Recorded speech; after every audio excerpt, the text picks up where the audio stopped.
Imagine a person who says to themselves in the evening, "Tomorrow, I'm definitely going to start a new life." They plan to wake up earlier, work out, focus on an important task, put their phone away, and finally start taking care of themselves. But then morning comes. The alarm goes off. The person opens their eyes, feels tired, and thinks, "Today isn't the best day. I'll start tomorrow." And the most interesting part is that in the evening, they were not lying to themselves. They truly wanted change. It's just that between desire and action, there is a whole system of psychological processes that we rarely think about. When we talk about success and self-development, it often seems like everything depends on willpower. But human behavior is more complicated than that. It is influenced by habits, fears, environment, self-esteem, and the way the brain reacts to uncertainty. Let's start with something simple. The brain likes to save energy. Any new action requires effort. If a person has not exercised before, even a short workout becomes a task. They need to change clothes, start moving, tolerate discomfort, and keep track of time. The old pattern is much easier. Lie down on the couch, open the phone, watch videos, and get quick emotions. The brain does not need to learn anything.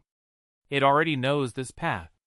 That is why it often chooses what is familiar, even if it does not bring any benefit in the future.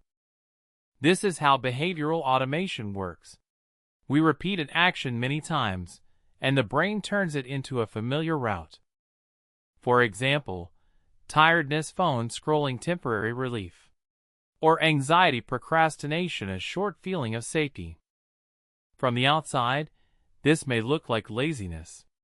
But inside, it is often a fixed habitual chain at work. And when a person tries to change it, resistance appears. Imagine a path in the forest. If people walked along it every day, it becomes clear and easy to follow. But if you need to create a new path nearby, at first it is difficult to walk through. But if you keep walking that way regularly, it also gradually becomes familiar. The second important factor is fear of uncertainty.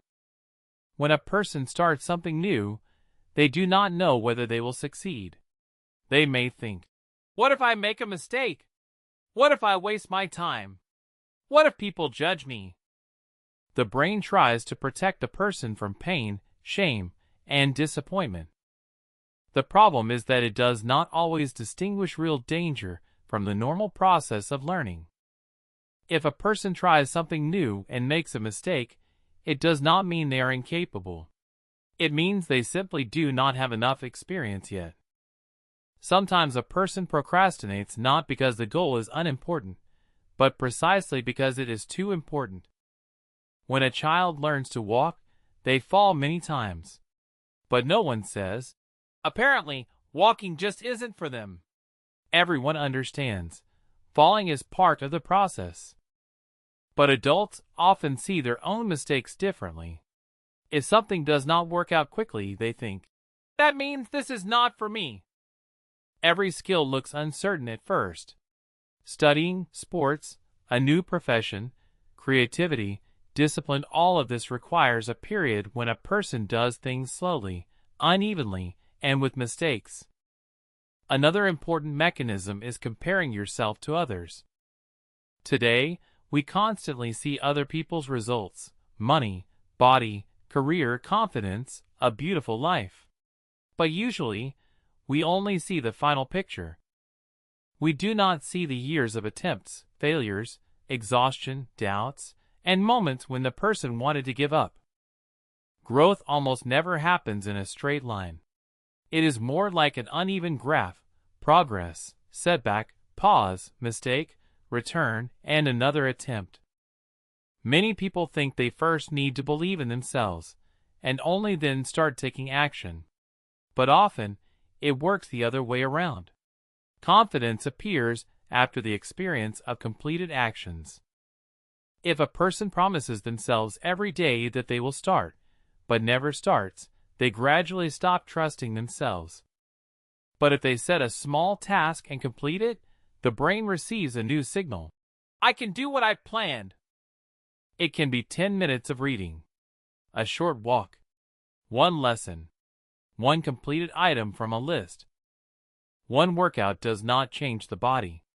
One day of studying does not make someone a specialist. 1 hour of work does not create a big result. But repetition changes the system of behavior. This is where not only willpower matters, but also environment. If the phone is nearby, getting distracted is easier. If the workspace is not prepared, starting is harder. Sometimes self-development does not begin with a heroic effort, but with a simple change in conditions. Remove unnecessary distractions. Prepare the desk. Put a book somewhere visible. Leave the phone in another room. Discipline, in this sense, is not some magical quality that only a chosen few have. It is a system in which the right action becomes easier to do. If a person depends only on their mood, their behavior will be unstable. Today they feel inspired, they act. Tomorrow there is no inspiration, they stop. That is why lasting change requires structure, a clear goal, a specific time, a simple first step, and repetition. Another deep process is a change in identity. Identity is how a person sees themselves. For example, I'm disorganized, I give up quickly, I'm bad at learning, I can't finish what I start.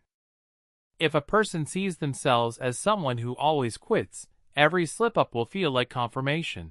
See, that's just who I am. But if they begin to collect different experiences, their self-image gradually changes. At first, they simply complete one small action. Then they repeat it. Then they notice, I have already done what I planned several times. That is how a new thought appears. Maybe I am capable of more than I thought. Identity does not change through promises. It changes through repeated actions. So self-development can be explained in simple terms. It is a process in which a person gradually trains their brain to follow new patterns of behavior. Old habits will pull them back because they are familiar. New actions will feel uncomfortable at first because they have not yet become automatic. Fear will appear because growth is connected to uncertainty. Mistakes will happen because learning is impossible without them. But when you understand these processes, it becomes easier not to see every difficulty as a personal failure. Procrastination is not always laziness.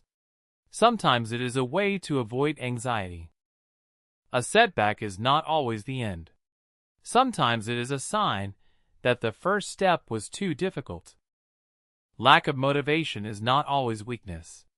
Sometimes it is the result of fatigue, overload, or a poorly built system. From a psychological point of view, success is not only money, status, or an external result. It is the outcome of many internal processes, habits, attention, reaction to mistakes, attitude toward fear, and the ability to create an environment that supports the desired behavior. Simply put, a person does not change at the moment, they just decide to become different. They change when they begin to understand how their habits, fears, and reactions work, and then step by step rebuild their everyday system. Self-development is not a sudden leap and not a magical transformation. It is a gradual learning process. Only the thing being trained is not one separate skill, but the entire system of a person's behavior.